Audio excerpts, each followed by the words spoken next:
about Lagos, where they awarded contract for perfume, liquid fragrance for the office of the governor, 7.4 million naira. That was in Lagos. Sanwo-Iku. His deputy came out today and said, no, it was just 2 million naira. Excuse me. It was just a 2 million naira that was awarded to his office for rechargeable lantern, rechargeable fan, Abba. This is a document in DL. But you know what I mean? 2 million naira from 2 billion.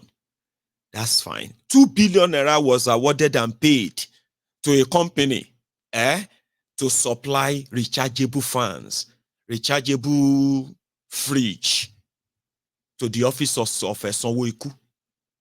And then his deputy, 880 million naira for fuel dump, or the fueling of the governor's car. This is not the old government, governor's office, governor's cars. 880 million naira. 440 million naira to buy a bulletproof car for the chief of staff to the governor. 531 million naira to renovate an Anglican church in Lagos. 531 million naira. 60 million naira every month to the office of the wife of the deputy governor so that she can do charity and also fuel her car. What else is there again? Omo Ilekun. Funshodo Hati, who was a guest on Arise TV, Arise News, the person who actually opened the curtains on all of this, he was invited to Arise, and the credit for this video indeed goes to the Arise News. I wanted to see. It is even more. On views, so it went viral over the weekend. Everyone's been talking about it. Now, this isn't the first time that you are writing to Lagos State. So, why do you think this caught fire the way it did? So it's interesting, and it's not always easy to understand what resonates with folks. But I think I would highlight in this case maybe three things. I would say first is that it touched a raw nerve, right? So people are in a very difficult place economically. They are being asked to make all sorts of sacrifices that maybe they have not had to make before. And they're daily being enjoined to, bear with the current circumstances and that things will get better and so on. So it seems jarring when they are faced with, things that look like evidence of non-judicious use of expenditure by the leaders.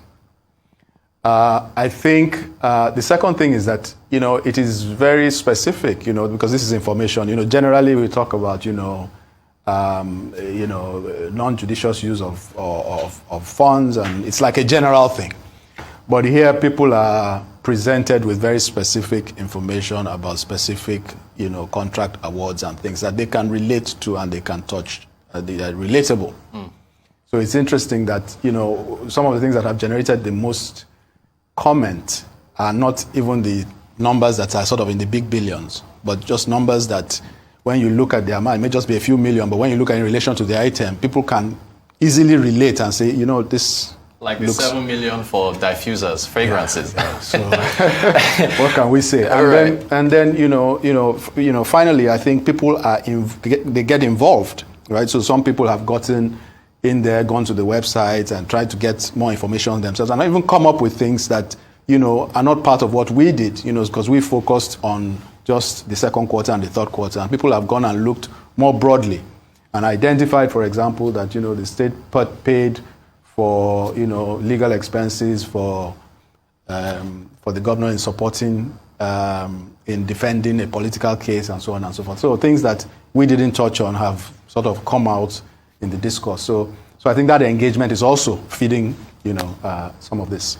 What do you make? I mean, as you mentioned, there's a procurement website where everyone can see this. These are basic things, but Dr. Abati was saying on the morning show this morning that since some of these things are basic, but they're not done, there's a window to commend the states. Budget ranked Lagos 14th as far as fiscal transparency is concerned. Lagos didn't make the top 10. What do you make of that? Is that a basic thing that you should not be commending a state for putting this information on your website? Look, I would say, maybe yes and no, right? And why do I say that? Yes, you can say, well, maybe not all states are doing it, and Lagos is doing it, and therefore you might commend them. But let's not forget that this is in pursuance of or pursuant to a law, actually, the Public Procurement Agency law. And that law actually requires that significant government contracts be published, right? So in effect, government is complying with its own law. So should we commend the government for being law-abiding? Maybe. But what does that say about our expectations of government? You and I are expected to be law-abiding. The people don't come and commend us for being law-abiding every day, right? So in that sense, I think part of the issue is that we have come to have very low expectations, right? And things that are our rights, we are seeing them as privileges. And in that sense, we as, the governed are contributing to the problem.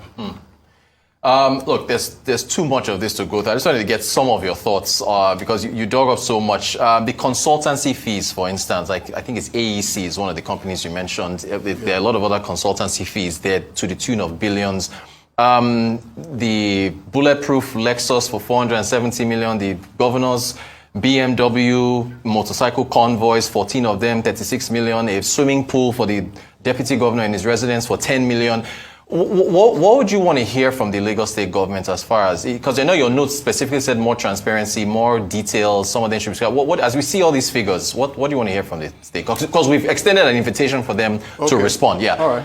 So, I think for me, and it's not just about me, I think, they need to explain to the people. When you see the comments, it's not as if we manufactured any information or what. This is just basic data that we put out. And when you look at the reaction of the people, any responsible government will know that it has touched a nerve and needs to respond to the people. And where there's need for explanation, where there's need for justification. But more importantly, I think a couple of things. One is that there should be improvements and it should be a continuous improvement exercise anyway, but there should be improvements in the procurement process. One of the points which I made, and you alluded to the fact that I had written on procurement before, I wrote on that pursuant to a letter which I had written at the time of the mass burial. Yes. And I said that in that letter that was leaked revealed certain things about the procurement process. And I wrote a follow-up letter to say that the procurement agency gets an admin fee on each of the procurements, and that was a conflict of interest and would affect their independence and their objectivity. And I think there's some evidence. So it is a looting bazaar. Here you get an avenue, okay, to siphon money. All those projects, all those money paid for, apart from the fact that they are overinflated, majority of them are never going to be supplied. They didn't pay them to supply because it's going to book for them. They're going to put them in the budget again so that they can pay again, and they will pay again.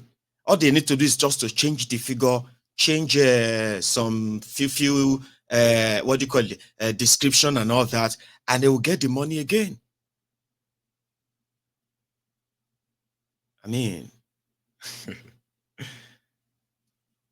But like I said, this was just a Lagos. From people's findings and from our findings here and there, we discovered that even in Benue, where they have a reverend father, what do you call your governor? Alia, Reverend Alia. He himself, has been taking good care of himself in the last 3 months alone. Just for cars, renewed cars, even rebuying the ones they have bought. He has spent over 5 billion naira on cars, just cars.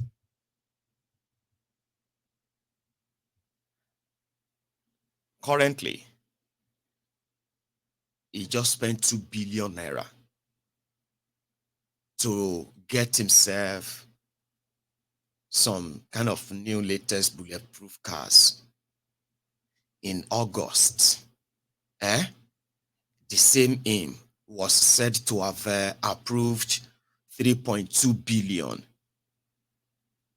to buy cars, vehicles for the service of the government.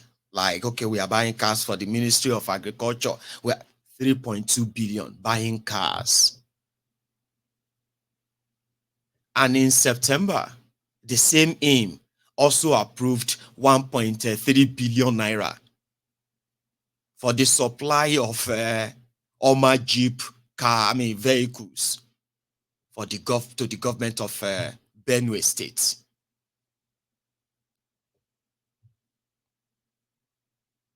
Over 5 billion on cars. And many other things. So,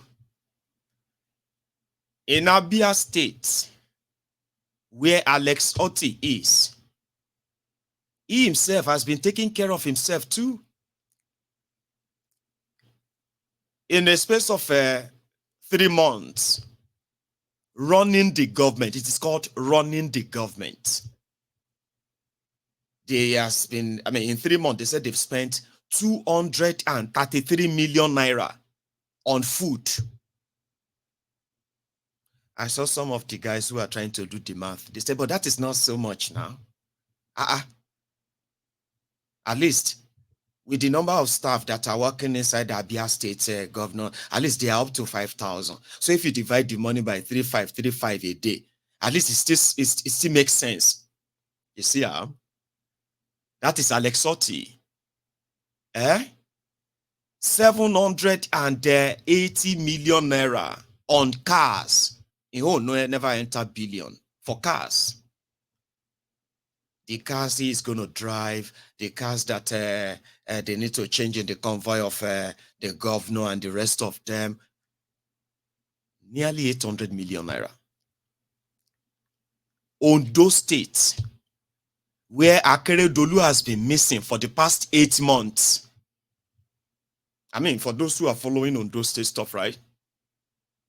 The last 8 months, Akeredolu has been in and out of hospital from Germany to Ibadan. Since he came back to Nigeria, he's been in Ibadan. He hasn't even visited Ondo State in the last 2 months or so, since he came back from Germany. The same Akeredolu has also, they will check his own book too. Guess what they found? 7.3, 7.8 billion naira on contingencies. Governor's contingencies. Which means, now Ondo people, they pay the euro conversion. As the naira is collapsing, destroying, Ondo people and their allocation and their taxes, they are bundling them together. In a space of 3 months, Akeredolu spent 7.8 billion naira on contingencies. Contingencies. That is some personal stuff to quickly take care of. This is how they do. In Oyo State, where Solo Makinde is their, Sheyi Makinde. I don't know why I always say Solo Makinde, I don't know, it doesn't matter. So Oyo State, where Solo Makinde is their own this thing, they were digging into their own book too. That is where they said they were buying the fire extinguisher. Fire extinguisher, they want to buy 35 fire extinguisher. That's a pano red pano this thing, about 800,000 naira. But they want to buy 35 of them for 800,000. They say, how much they buy them for market? They say, Nigeria don't bad, but me say they sell one for how much? For 45,000 naira. People are questioning here and there. Everyone is now digging everywhere to understand the consequences of what the judiciary has done to Nigeria. These are people that have told you repeatedly, even if they are stealing and looting, there's nothing you can do. You cannot defeat an incumbent. You cannot, they will stay, and the judiciary will keep them. Do you get that? I hear the other part of Dohati's statement on Lagos State. Watch this. I expect the government to do is to make the right decisions, judicious use of public funds, always in the public interest, and to govern in the interest of the people. And in the long run, the fruits of those actions will be revealed in the lives of the people. I want to ask you about cost of living in Lagos State. If you look at the latest inflation figures, it's above the nation, right? I was talking about this with someone, and the pushback I got was, well, it's the commercial capital. If you look at a New York or a London or a Accra, well, what's your? Should we expect that cost of living should be this high, or can it be brought down? Well, I mean, so that the cost of living is higher in a capital city or a financial center than the rest of a nation is not an unusual circumstance. And, if we had a situation where, for example, cost of living in Lagos was marginally higher than cost of living in Ibadan, for example, but the average person could have a reasonable standard of living, I don't think anybody would be complaining. Okay. Right? I think the issue is that because of the actions and inactions and the outcome of governance over the years, we are in a situation today where people's standards of living, rather than going up, are actually declining. And even when you measure over an extended period, as long as a generation, which is 30 years, many people will tell you that they are much worse off today than they were 30 years ago. That we may have taller buildings, we may have a few bridges that we didn't have or whatever, but that people's quality of life, standard of living, right, the things that they can afford comfortably, the healthcare, the education, that those are materially worse than what they could enjoy 30 years ago. And I think that this is the problem that people have. So it's not so much the relative cost. Yes, the cost of living in Lagos will be higher. But I will also make the point that what it does is to raise the bar for whoever is governing a city like Lagos. You have to realize that to whom much is given, much is expected. And that Lagos being a commercial capital, being a nerve center, generating trade, income, and taxes almost on its own steam, brings with it a responsibility of government to manage those things well. Because if government manages those things well, then these additional costs, the effects of it on the average person can be ameliorated. If they have decent means of public transportation across the state, if they have healthcare systems that are reasonable, that they can access, educational systems that they don't have to pay an arm and a leg to get in the private sector, these are the things that a responsible, effective, high-performing government in a city like Lagos delivers for its citizens. So that even as the cost of living is higher here, because it's an inclusive society, people's capacity to sustain themselves and their families are also higher, and therefore they can live good standards of living. What you've been commenting. Thank you, Jared Doherty. In order to buttress what is said, when you look at the humbled slaves in Nigeria, especially these Buhari idiots, the Bat idiots, the poverty glorifiers, they will tell you that the living, the life in abroad is very expensive than the poor life in Nigeria, according to them. Forgetting the fact that what that Doherty just mentioned there is how a society is run and then governed. There are things that when you tax people, when you take their money, there are things expected from you that will later give them succor in the long run so that they can still lead a normal standard life without having being impoverished from your taxation and all that. Let's put it this way. When somebody in Nigeria asks that those who are living abroad pays so much taxes, bills. That is why majority of them are doing 2-3 jobs and all of that, as they will say easily. People are paying taxes in Nigeria too.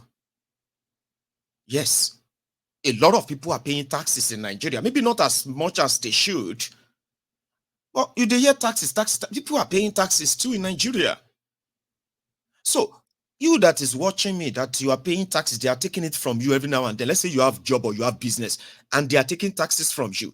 I can tell you where my taxes goes. I can point at where my own taxes goes and what my taxes does for me. Can you tell me where your own taxes go? You watching me from Nigeria right now, can you wholeheartedly tell me where your own taxes goes? Let me tell you mine. Because I pay taxes and I live here, my children, they will go to school from KG, kindergarten level, to university level, free of charge. I won't have to pay. And when you say go to school free of charge, we are talking about with everything they need. Do you understand what I mean? I don't have to buy any education, whatever, what have you, before my child can go to that school.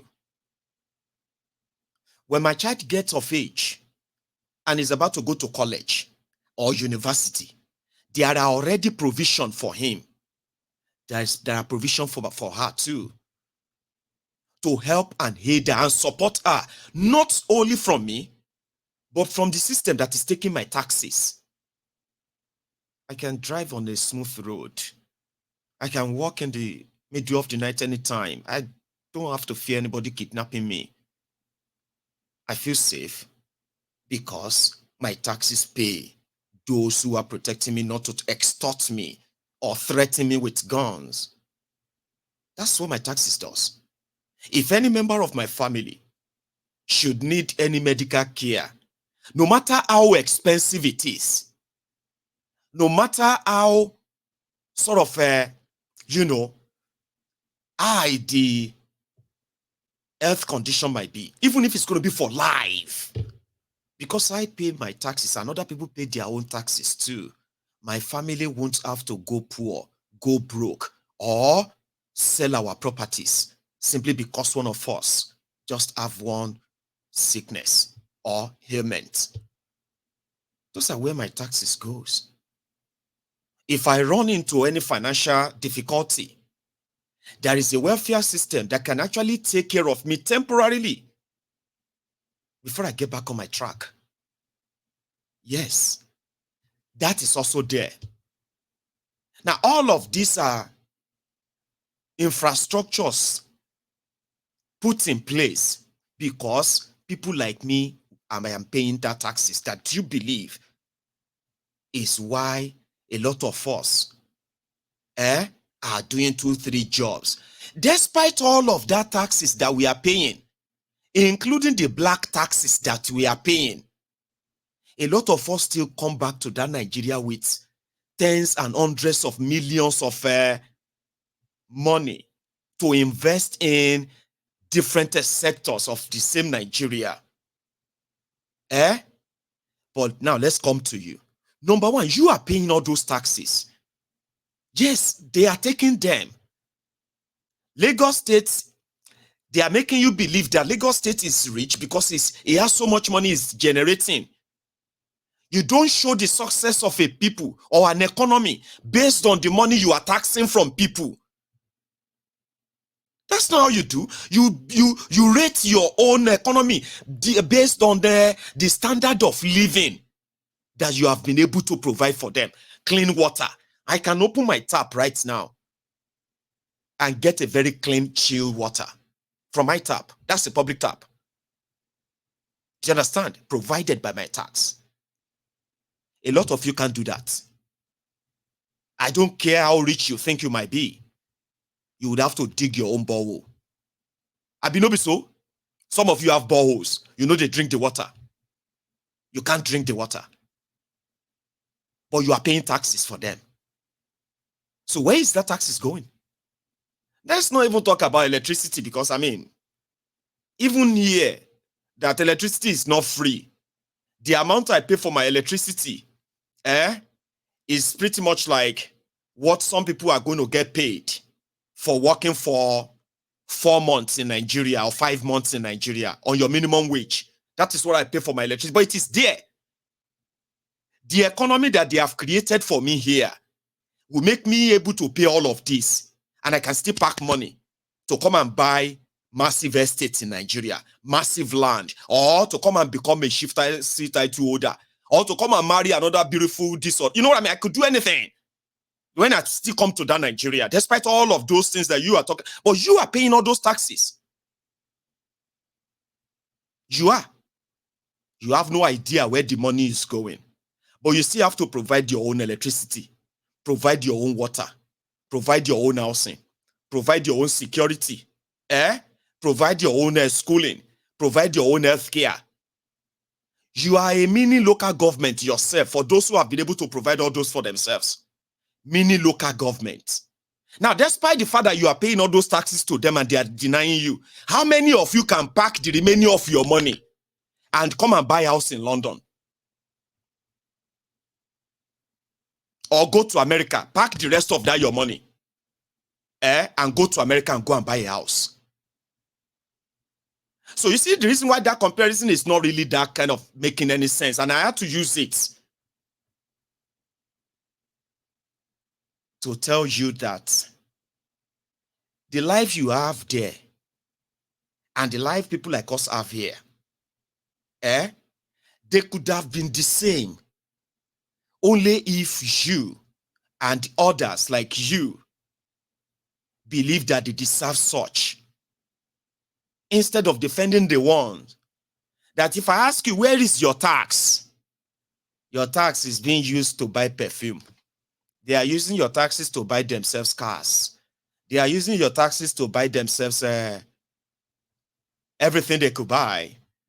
And you are everywhere begging for money to pay for hospital bills. Do you know the saddest part thing is that some people, they have jobs. They do have job. Yeah, they have work they are doing. But what they are paying them, they are not different from people who are begging for a living. Because they still end up having to solicit around for extra. Please help me, please help me. And they will appear like they are lazy. But you all know where that is coming from. They are greed. Because of their greed, they devalued your currency. Now, despite that devaluation, their greed won't let them stop and use those resources, invest them in people-oriented projects. Investment that actually are you, not people are giving you donation, handing you money, like Bambi Allah. No. Create a space whereby when you pay those taxes, you will feel the succor, you will feel the safety net that it should be for you, even if you are living in Lagos or you are living in Ibadan or you're living in anywhere. Your taxes are being siphoned, stolen. And some of you are actually like laughing, you know. I mean, some of the Lagos Sabobakus, they were praising that guy. No, it's just figure of speech now. We go to Nidia or Mojare. Sure you get. I'm just using that. Somebody said, would your wife allow you to have another wife? I'm an Ijebu man. Sure you get. Personally, I don't want to anymore. But I will be doing nothing wrong if the women agree to be with me. But it's not my thing. You know what I mean? Like, I mean, if you do know me very well anyway, so it's not even a discussion. I just had to use that to say what I could do with my little change that is left from whatever this country is taking from me, including the black taxes and all of them. Despite all of that, oh, I can still get some money together, still go to Nigeria and still be like, you know what I mean? It's like somebody who said it costs, I mean, they paid, I think they said they paid 40,000. Princess, how much fuel did you say you buy that day for 40,000? About how much? And it was like half tank of your car, the full tank, I don't know. Here you get. For somebody in Nigeria, even people will get money, when they spend like 50,000 naira, for example, to fuel their car because of what it is now, they come back to say, oh, more, how person go to do that almost every week? Here you get. Because 50,000 naira, looking here. But I fuel my own car with at least 60 pounds almost every 2 weeks. I don't go out too much, but let's say 2 weeks, kind of. So if I call Niger, and my 60 pounds with my car, it's going to give me about how much? 80,000 naira. So that means I can fuel my car 40,000 without blinking. I can be driving around, driving about, because that's how it is from where I'm coming from, Abi. The economy of where I am coming from can still make me enter Nigeria anytime, even if I know be a rich person, and I'll still appear and still live a sort of a comfortable, very, very comfortable time without complaining about anything. But you, that you are also paying your taxes, you are working like everyone else. They have already cheated you. The same work that you are doing, is the same work somebody else is doing somewhere else. They get paid. When they hold their own money and you hold your own money, you look at the value, you put them side by side, you will know what these criminals have done to your economy. They've already cheated you. Here you get.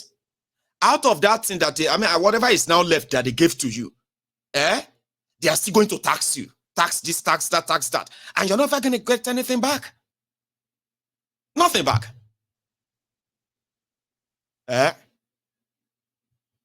So, because the money is there in their different bank accounts from different bogus, what have you. No be so. I even have a short one for all of you now where they say, after all of the taxation abroad, after all of the work, we were talking about black tax 2 nights ago. And some of my wonderful brethren here, they came to share their own experiences. And good, bad, everyone shared their ideas. Among them are those who probably said they were deceived into putting their money on properties in Nigeria that never, you know what I mean? But there are those who have been very lucky. They wanted their loved ones want them to have something in Nigeria, and they did, they followed their advice. Build house here, build land here, and say, okay, yeah, I've done that for my family. Nice places. So only for you to wake up one morning with the demolition video. This is you just probably waking up from the last night shift. You are getting yourself ready for the day. And boom, brother, they are pulling down all your houses. So they did not give us any warning. No compensation. No. They have demolished your house. So, hey, which house? But we have the CEO. We have this, I said CEO, CFO. We have the CFO. We have all these documents. They know they look documents. So as we are watching this, they have destroyed everything. That's what Nigeria does. You don't just wake up one morning and start building house anywhere you like. It doesn't happen that way. That's why you have government, but because it's a lawless place. The government working with the fraudsters, the criminals. Even when they are not, even when everything looks legit, because of politics, they may wake up one morning and say, this your area, we're supposed to build pipeline there. We have been here for about 15, 20 years. How did you suddenly wake up and said you wanted to build pipeline? Well, you can go to court. The judiciary that should be the last hope, Abi, you know you will never see anything. Last, you won't go to court. They have already started demolishing your house. The court won't tell them to compensate you because now many states no get money. All your investment, everything. That day, you will look around and be like, where should we run to? Who should we talk to? We have documents. You need to see how many people who have actually died and those who are suffering from depression, hypertension, and different kind of ailments because of what I'm just telling you right now. They are abroad. 20 years, 30 years. Personally, one of the things that gives them sort of peace of mind, you know what they call the inner peace, despite what they have seen and then faced in their journey to wherever they are, is that they have succeeded in building their own house. Here you get that beautiful retirement home. Imagine. They called you. Hey, we have a land at Okwoba. What is that area called again? Not Okwoba. This one is I move word of it. May I go check? Abuleado. And there you are. So how much is the land?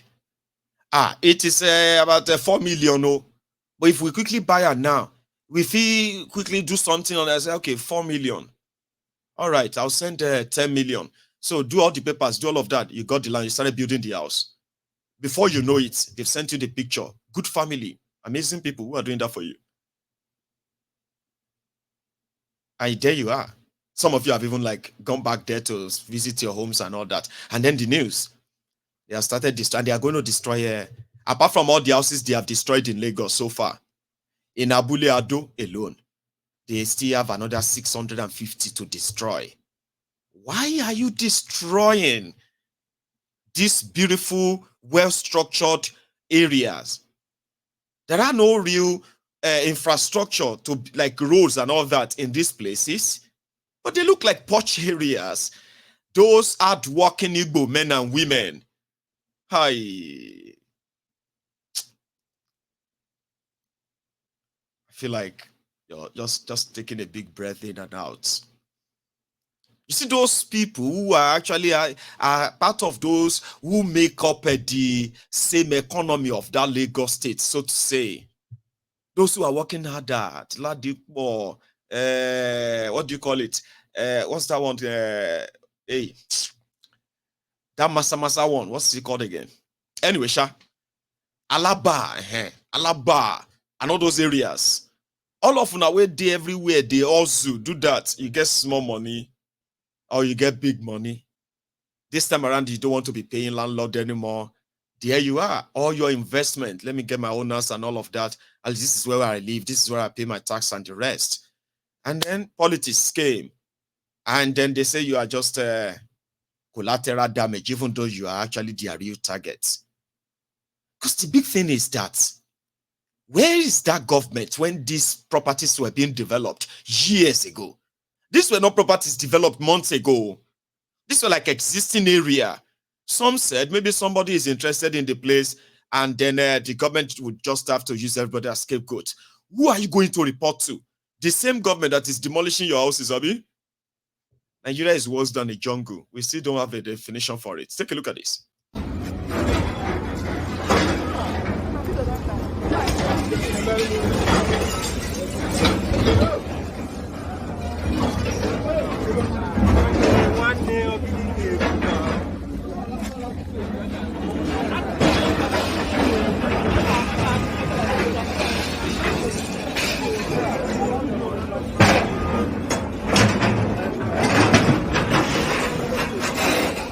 Sorry, sir.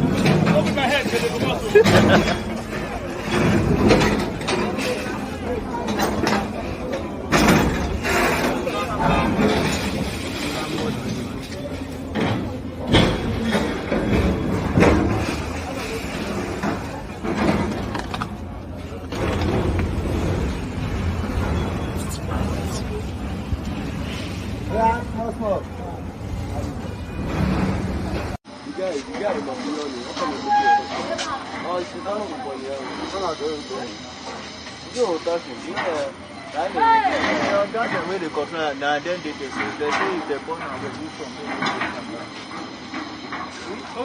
they don't be threatening us for down there. As we pass and they don't be threatening us, and as soon as they carry what.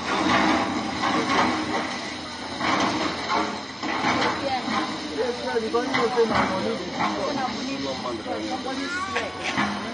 Nobody's sweat. The other one don't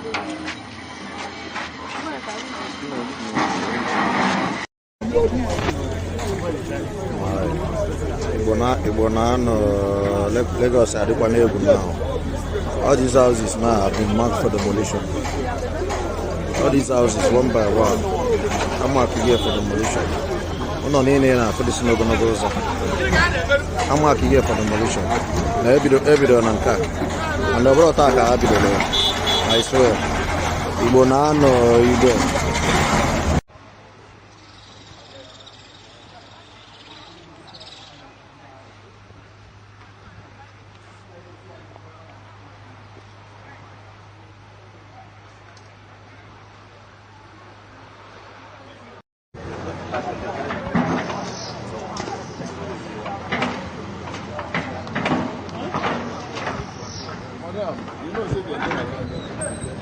I don't know.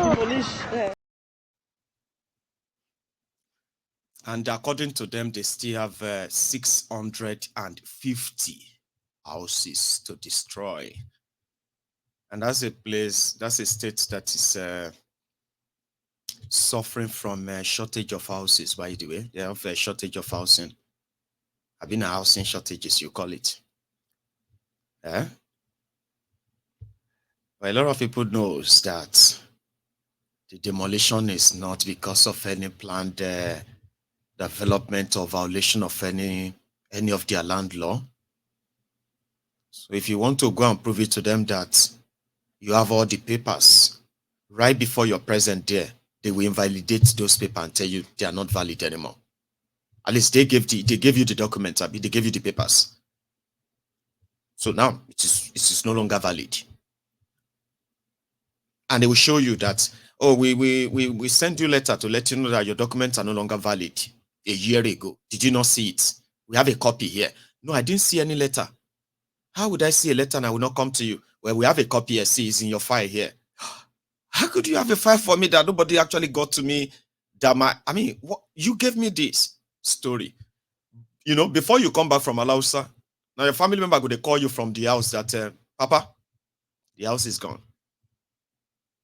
And that is why, even if you want to go to court, the court is not going to tell them to go and pay you, to go and build you a house again. Now, them own the court. The court will tell you that it's one judgment. It is the state government says you violated this or that. You violated something until those houses were like that. And nobody from any of those government agents came there. Abba. When you look at those houses, they have government numbers on them. You know those house numbers? The ones that they will be like LSG / SK / BA1 / 00123. You know those kind of numbers. They have them on those buildings, though. But after elections, they became illegal. But I want you to know something for how cold-hearted and calculative these criminals are, especially this Tifnubu and gang, is that when they are dealing with those they considered as their enemy, even those that are supposed to be their blood, they will also deal with them too. They have no friends that disagrees with them. If once you are not in that same bracket with them, Baba, you are an enemy. Whatever you see, take them like that. They will come for you. Because of the Igbos in Lagos State, they decided to make laws that says your children will not be admitted into schools. If you are not paying tax, you have to show your tax this. In an economy that is, should not be informal economy, where most of their taxes are taken indirectly from them. But the target are the Igbos, so that, when you say, ask all the Igbos who have become victims of this in Lagos, but then ask the Yorubas. The Yorubas themselves who felt like, the child has been attending the school last year. He joined the school 2 years ago. Why are you asking for, certificate of tax and all of that before? You have to show certificate of tax. So even though they claim that education is free in Lagos, but they were targeting the Igbos. Because of this, many Yorubas have been unable to take their children to government school in Lagos. Those who have money, they will just take their children to any labule, primary school, abi kindergarten, they call them private. It is the same when they were demolishing people's shops. The target are the Igbos, yes. But there are Yorubas, there are other Nigerians who are also shop owners, in fact, building owners. Well, they just want to get rid of the Igbos and get all of that. So all of these are existing, no matter how much they pretend. And if you don't believe, wait till you become that victim. Then it will come clear. But it will be too late then. So when they are demolishing people's homes everywhere, and they say they are targeting the Igbos, of course, they will demolish. You can hear them. You can hear the Igbo landlord or the resident.